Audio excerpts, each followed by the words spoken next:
This is TWiT. Article in The Verge from Tom Warren, who's saying something I've said for a long time. I wonder if you agree. Tom says, Apple has an iPad gesture dilemma.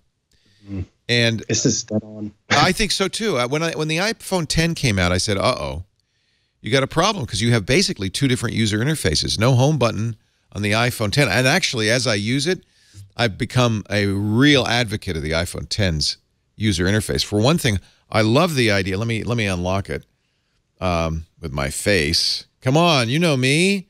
Come on, we've been friends for months. I love the swiping sideways to get to previous apps. Well, actually, I got to get in the home. So that really, to me, is I use that all the time. And by the way, it's not obvious that you can do that, but it's once you see that, you don't even do the recent apps anymore. It's such an ezy way to go back and forth between apps is to swipe at the bottom there.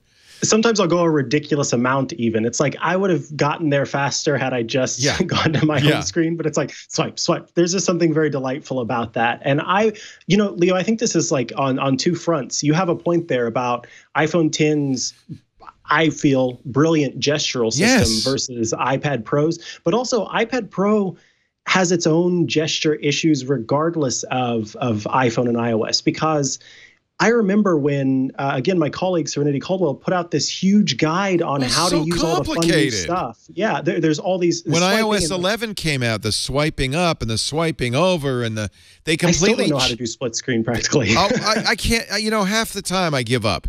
Because it's when I'm supposed to drag this over here, and wait a minute, that's not right. See, that's not what's supposed to happen. I mean, it just goes on, and then getting to recents from swiping up like this, and then the recents are changed. The control pad. I mean, that's where Control Center is. What the hell? They moved everything. So yes, iOS 11 confused the heck out of iOS users, especially iPad users, and then they had the iPhone 10, which has a completely different model. Control Center up or down from the top right corner. Yeah, and so I do that all the time. Yeah, ears matter. When you're talking on iPhone 10, the ears matter. You swipe down from the right ear on the notch. As you said, that's the Control Center. The left ear on the notch is something else. Notifications and... Where is it? Now it's not even working. Because you don't have notifications right now? I must, there you go. I have to, it was unlocked or something. I don't know. Anyway, I just feel like, yes, I mean, I could get used to one. Just pick one, Apple. Please. Not three. Three's too much. So I predict, I don't know what Tom Warren thinks, or you think, but I think Apple at some point has to unify this and is going to have to, but this is a challenge, right? Because the reason the iPhone 10 has that, because it lost the home button. Yeah. And it has the notch. Without the notch, does the left ear, right ear make sense? I don't know. I think once you've learned that behavior, there can be a notch or not, because there's still that little UI hint of the little line, right? Right. But I think, let's talk about, are we going to see an iPad that loses the home button? Because if we do, then we have to sort of go to the new gestural interface. And like I said, like we were both saying, I think it's way better. I want all of my devices to do it. Lose the home button, you lose Touch ID. Does that mean you have to put Face ID on an iPad? Is there going to be a notch? You could see why this is a complicated thing for Apple.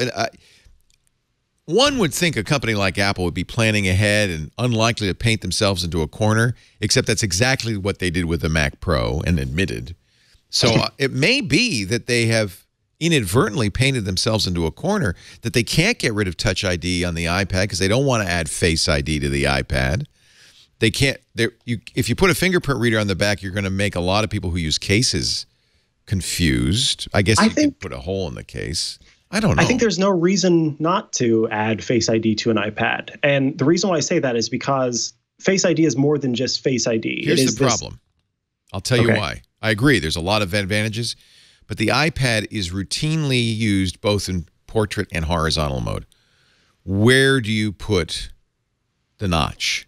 Aha. That's a good point.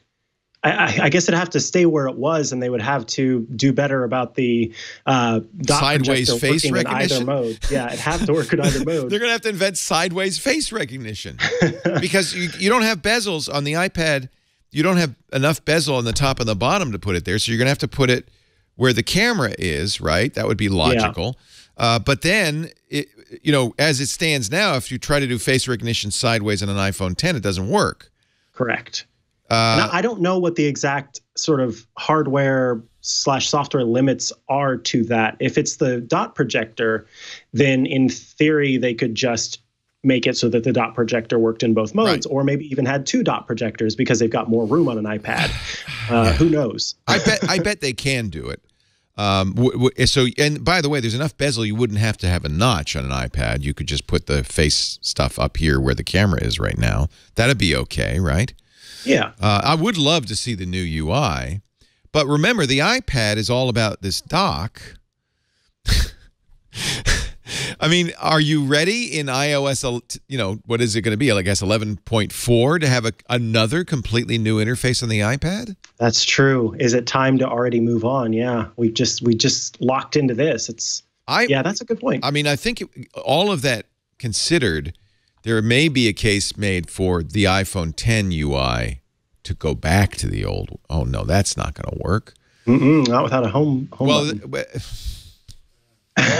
What are we going to do? Because we're in charge of Apple. How are we going to make this work? Thank God I'm not in charge of Apple, right? But I do think that I honestly think Apple's painted themselves into a corner. And it's too bad because I do love the iPhone 10 UI. Maybe it only makes sense on a device of this size. That's probably the case. Maybe Apple's just going to go forward and have, really in fact, they have 3 UIs because they have the Macintosh, they have iOS on the iPhone and iOS on the iPad. And at some point, I fully believe that Apple's going to get rid of macOS and make everything be iOS.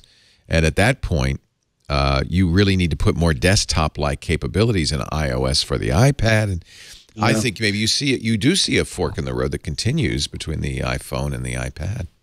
I want to see the depth sensing technology come to iPad, and so that's why I'm super pro advocate for the iPad getting Face ID, because it's less about that for me, and it's the depth sensing stuff. I mean, we see now GarageBand. It's silly, but you can control certain things with the guitar and the piano using your face, using gestures with your face, because it uses the front facing camera on the iPhone.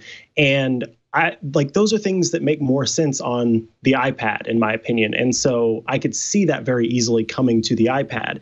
And with now we've got, this push more into education.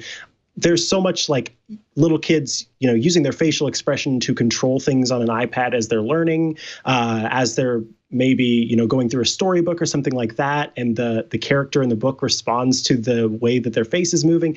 There's so many possibilities there that I think would be awesome on an iPad. And so those are the reasons that I want that technology to come to the iPad. And then, if I get similar controls so that I'm not swiping down from the top right corner of the iPad every time I'm trying to access Control Center, that'd be great too.